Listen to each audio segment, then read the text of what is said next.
Deməli, mən sizi Ağdərə rayonunun Vəngli kəndindən narahat edirəm.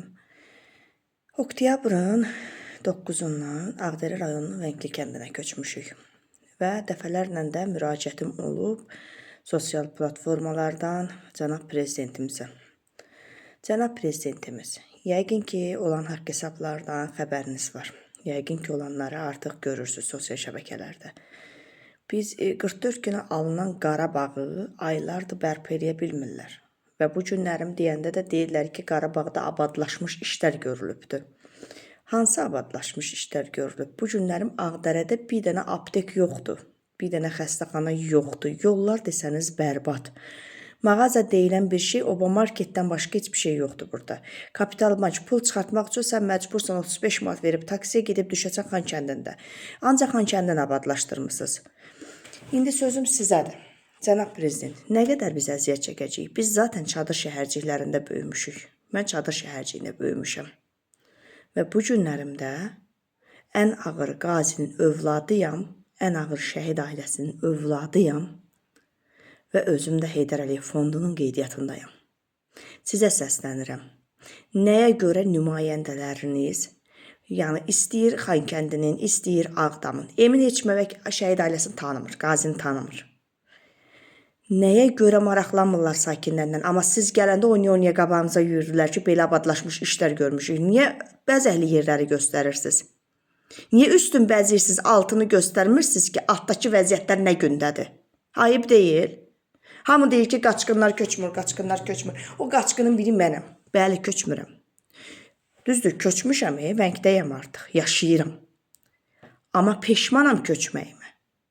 Çünki bizi iyrəndirən, bizi bu torpaqlardan uzaqlaşdırıb dövlətə qarşı eləyən Elçin Yusubov kimi və Emin müəllim kimi məmurlardır.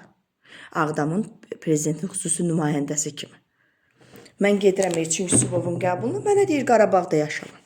Sual verirəm, Qarabağda yaşamaq kimin haqqıdır? Mənim. Niyə xəbəriniz yoxdur ki o?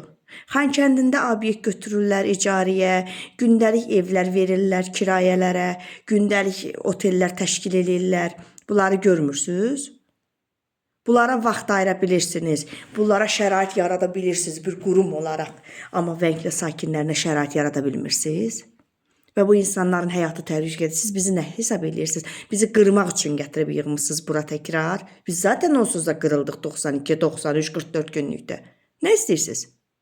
Niyə yaşamağa bizə imkan vermirsiniz? Hamınız deyirsiniz ki, özünüz düzəldin. Mənim o gücüm yoxdur. Burada fövqəladə düzəldim, xəstəxana düzəldim, ondan sonra bağça düzəldim, məktəb düzəldim. Mənim o gücüm yoxdur.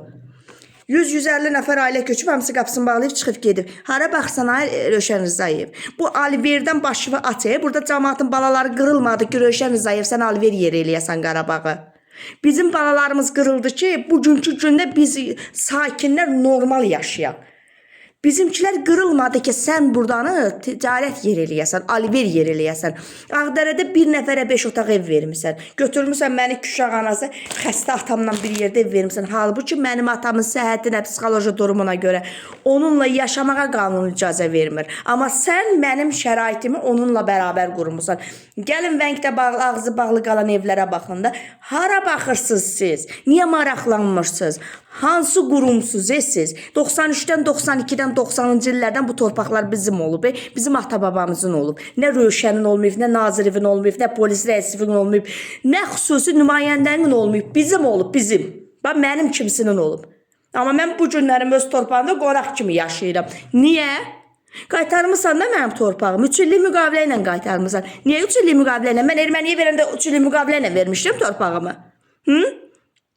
Niyə susmusunuz? Hara qədər gedəcək bunun axırı? Hara qədər gedəcək? Yenə deyirəm, cənab prezident, mən Ulu Öndərin sözünə güvənib sizə müraciət edirəm.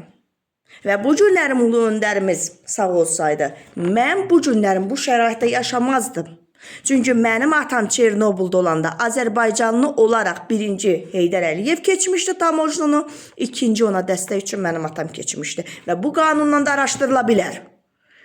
Amma bugünkü gündə çadır şəhərciyinə Heydər Əliyev gələndə mənim atamla əl verib görüşürdü. Amma bu günlərim hansısa bir məmurun xəbəri yoxdur ki, o Xocalıda, o Ağdamda gedən döyüşlərdə Allahverdi Bağırovun, Şirin Mirzəyevin dəstəsində bunun kimi insan olubdu və bu günlərimdə o vəngdə əziyyət çəkir. Bu sözü deyən və tanıyan bir adam yoxdur. Yalandan 20 yanvar olanda götürürsünüz, videolar paylaşırsınız. 92 olanda video paylaşırsınız. Bunu paylaşmayın. Bu nəyə paylaşırsınız? Bir gündən vətənpərvərlik olmur. Bir gündən heç kim şəhidləri yad. Biz hər gün onu yad eləməliyik. Və hər gün onlara rəhmət oxuyub ailəsinə səbir diləməliyik. Amma bunu eləyəcək bir qurum yoxdur. Və onu eləyəcək bir sakin yoxdur. Vallahi utanıram.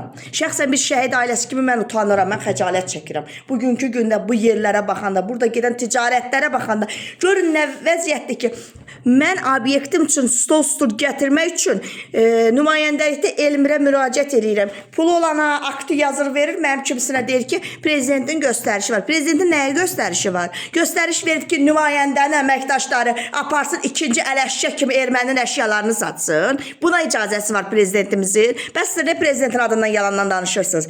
Bəstirin. Biz prezidentimizi yaxşı tanıyırıq və gözəl bilirik ki, o bizim ehtiyaclarımızı həmişə təmin eləməyə sizə qərar verib. Amma siz heç vaxt o qərarı icra eləməmisiniz. Siz prezidentin adından istifadə eləməyin. Bugünkü gündə mən gedirəm Xankəndindən obyekt götürə bilmirəm. Amma pulu olan, etibarın dostu olanlar bu gün obyekt götürür və icarəyə verir. Özü üçün ticarət qurur. Niyə? Hansı səbəbə? Bu günlərim nəyə görə mənim haqqım şəhid ailəsi, qazi ailəsi kimi yoxdur, amma hansısa bir pulunun imkanının var, nədir, hörməti var, gəlib etibara hörmət edib obyekt götürür. Bəstirin. Valla iyrəndirirsiniz insanı həyatlarını. Bəstirin. Xahiş eləyirəm. Ay Nazirlər Kabineti, sizə səslənirəm. Bu Rövşəninin ticarətinə son qoyun. Bu vətəndaşları dinləyin. Cənab Prezident, Ağdərənin vənginə gəlin. Xahiş eləyirəm sizdən. Gəlin bu küçələrin, yolların, baxın. Görün hansı vəziyyətdəyik biz. Gör hansı vəziyyətdə yaşayırıq. Biz onsuz da çadırda məhv olmuşduq. Biz onsuz da çadır şəhərciyində xəstəlik tapmışdıq. İndi də gətirmişsiniz biz burada xəstəliyə düşək. Valla biabırçı vəziyyətdə. Valla utandırıcı bir hissdir ki, bu günlərin biz bir elə şəhid verən vətəndaşlar bugün biz çıxış edirik TikTokda, narazılığımızı bildiririk. Valla biabırçılıqdır bu. Bundan da ötə heç nə yoxdur. Xahiş edirəm dövlət qurumlarından. Xahiş edirəm cənab prezident sizdən. Mənim sizdən başqa heç bir əlaltılarına ümidim yoxdur. Sizdən xahiş edirəm.